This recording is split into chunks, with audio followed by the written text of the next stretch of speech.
Hello students. तो आज आम +3 fourth semester education honours major paper 10 बा कोर पेपर 10 यूनिट 2 रे आज आम सिलेक्टेड शॉर्ट क्वेश्चन 2 मार्किया एवं 5 मार्किया क्वेश्चन डिस्कस करबा अकॉर्डिंग योर एनईपी सिलेबस अनुसार। तो वीडियो को स्किप न कर समस्ते शेष पर्यंत देख। मु ऑलरेडी मेजर पेपर 8 एवं 9 मध्य क्लास वीडियो कर देछि।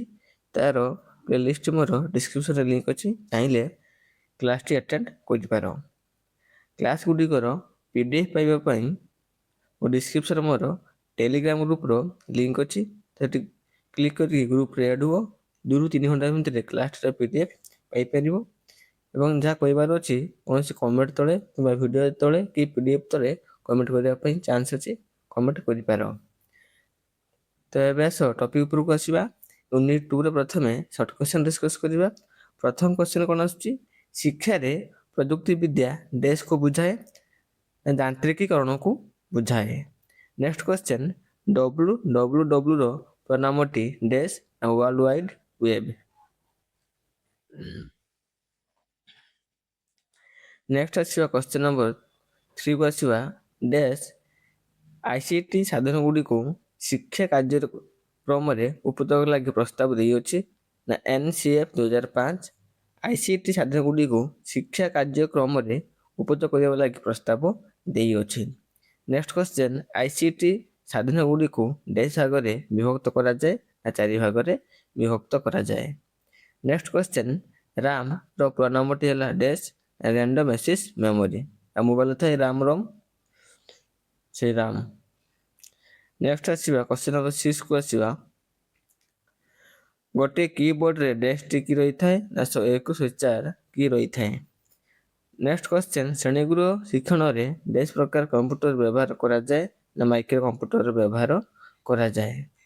नेक्स्ट क्वेश्चन, डैश निवेश यंत्र रो उदाहरण अटे ना कीबोर्ड निवेश यंत्र रो उदाहरण अटे।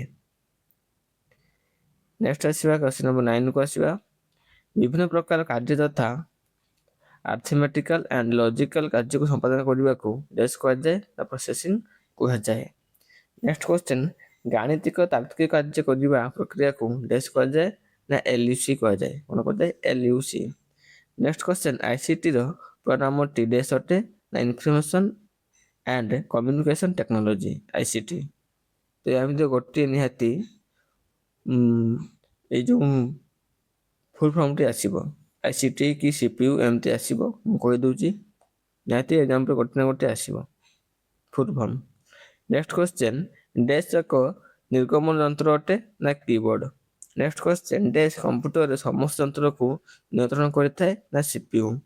नेक्स्ट क्वेश्चन, सीएआई प्रनाम डैश अटे ना कंप्यूटर असिस्टेड इंस्ट्रक्शन। तो प्रनाम निहाती गोटे एग्जाम रे आसीबो कन्फर्म। नेक्स्ट क्वेश्चन, सीपीयू रो प्रनाम डैश अटे ना सेंट्रल प्रोसेसिंग यूनिट। नेक्स्ट आसीबा क्वेश्चन नंबर 16 को आसीबा, सूचना प्रदानकारी साधनी डैश ओ डैश गणमाध्यम ओ एनसाइक्लोपीडिया। नेक्स्ट क्वेश्चन, सूचना को अन्य पाखक पठाइबा डैश विभाग कार्य ना जोगाजोग प्रयुक्ति विद्यार कार्य।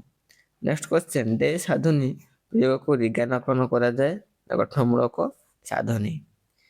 नेक्स्ट क्वेश्चन, कंप्यूटर प्रकार भेद है micro dash and dash mini and super.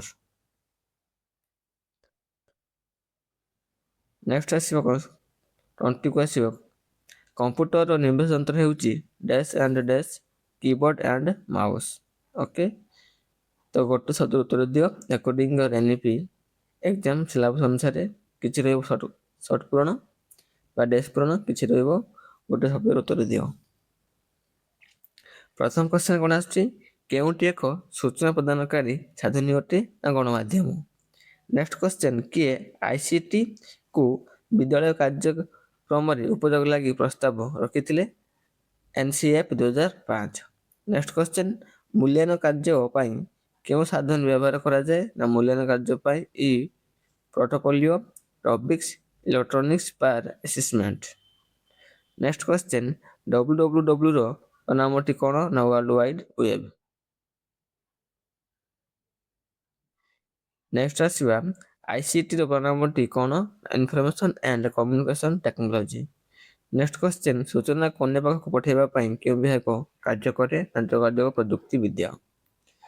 Next question, କେଉଁ ପ୍ରକାର ସାଧନ ତଥ୍ୟ ସଂଗ୍ରହ ପାଇଁ ବ୍ୟବହାର କରାଯାଏ?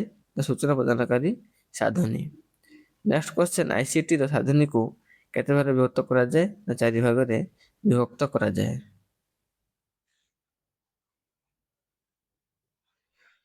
Next question, CD-ROM, monitor, printer ଆଦି କାହାର ଉଦାହରଣ ଅଟେ? ହାର୍ଡୱେରର ଉଦାହରଣ ଅଟେ। Next question, internet, Microsoft PowerPoint କାହାର ଉଦାହରଣ ଅଟେ? ସଫ୍ଟୱେରର ଉଦାହରଣ ଅଟେ। ଏ ଦୁଇଟା important 9 and 10। Next question, computer ନିର୍ଦ୍ଦେଶ ଯନ୍ତ୍ର କେଉଁଠି? Keyboard and mouse. ତ ଏବେ ଆସିବା ଦିମାରିଆ କ୍ୱେଶ୍ଚନକୁ। ତ ଦିମାରିଆ କ୍ୱେଶ୍ଚନକୁ ମୁଁ ଡିସ୍କସ୍ କଲେ ଅଧିକ ଟାଇମ୍ ନେବ। ତ ଧୀରେ ଧୀରେ ମୁଁ ସ୍କୋର କରିକି ଦେଉଛି, ଭିଡ଼ିଓଟିକୁ ଷ୍ଟପ୍ କରି ପଢ଼ିନିଅ କିମ୍ବା ସ୍କ୍ରିନଶଟ୍ ନେଇପାର। ପ୍ରଥମ କ୍ୱେଶ୍ଚନ କ'ଣ ଆସୁଛି? ହାର୍ଡୱେୟାର ଓ ସଫ୍ଟୱେୟାର ମଧ୍ୟରେ ପାର୍ଥକ୍ୟ କ'ଣ? Bring difference between hardware and software, give examples. ତ ଏକ୍ଜାମ୍ପଲ୍ ମାଧ୍ୟମରେ କହିପାରିବ। CD-ROM, ମନିଟର, ପ୍ରିଣ୍ଟର ଆଦି, କିବୋର୍ଡ, ରେଡ଼ିଓ ସେଟ୍, ଟିଭି, ଏଇଟା ହେଉଛି କ'ଣ? ହାର୍ଡୱେୟାର। ସଫ୍ଟୱେୟାର କ'ଣ? Internet explore, Microsoft Word, Microsoft PowerPoint, Excel sheet, ଏଇଟା ହେଉଛି ସଫ୍ଟୱେୟାର। এই ସଫ୍ଟୱେୟାର that's ହାର୍ଡୱେୟାର ଏକ୍ଜାମ୍ପଲ୍। ତ ୟା ଡିଫରେନ୍ସ କ'ଣ? ଆରାମସେ ପଢ଼ିପାର କିମ୍ବା PD ପାଇବା ପାଇଁ ଟେଲିଗ୍ରାମ ଗ୍ରୁପରେ ଆଡ୍ ହେଇପାର। ସବୁ 2 ମାର୍କିଆ କ୍ୱେଶ୍ଚନ୍ ଦେନ୍ ଆସିବ 5 ମାର୍କିଆ କ୍ୱେଶ୍ଚନ୍ ମଧ୍ୟ ଆସିବ। 5 ମାର୍କ କ୍ୱେଶ୍ଚନ୍ ଆସିଗଲା। ତ ସମସ୍ତେ ଗୋଟେ ଗୋଟେ କମେଣ୍ଟ କର। ନେକ୍ସଟ କେଉଁ କ୍ଲାସ୍ କରିବା, କ୍ଲାସ୍ଟି କେମିତି ଲାଗିଲା, କେଉଁ ଡିଷ୍ଟ୍ରିକ୍ଟର ପିଲା, ତ ଗୋଟେ ଗୋଟେ ନିହାତି କମେଣ୍ଟ କରିକି ଯାଅ। ତ 5 ମାର୍କିଆ କ୍ୱେଶ୍ଚନ୍ କ'ଣ? ଶିକ୍ଷା କ୍ଷେତ୍ରରେ ସୂଚନା ପ୍ରଯୁକ୍ତି ବିଦ୍ୟାର ଧାରଣା ଦିଅ।